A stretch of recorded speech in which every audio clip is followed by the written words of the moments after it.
Now I've got those two blades fixed, and I also have that one fixed. I'm going to put them over here because I've got to work on this door here.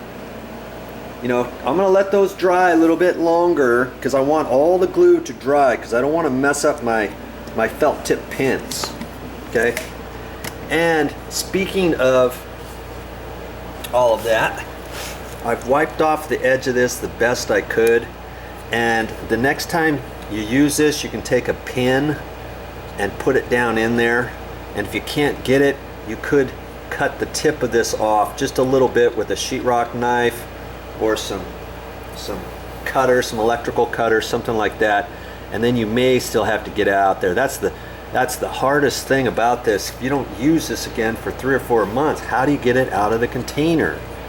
Well, that's what I'm going to do. I'll cut that, and then I'll poke something down in there if I have to, and hopefully the next time I need this, I won't need a really super small tip.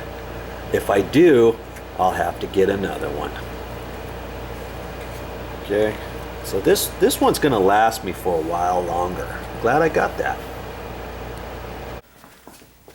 Hey, just one last thing. When you store your Sharpies, don't face them straight up, okay? Because then the tip's going to dry out. I always push them down. See, I've got another small little felt tip pin in here, and a construction pencil, and then I just take that and put it upside down. And I usually carry a pin in there too.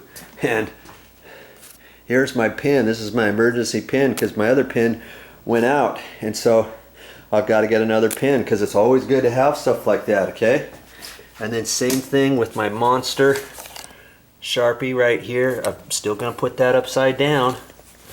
You know, I like to keep all the fluid down towards the bottom so I don't dry out the tip. There's a tip for you. That's all I got for this time, but I'll be back with more videos.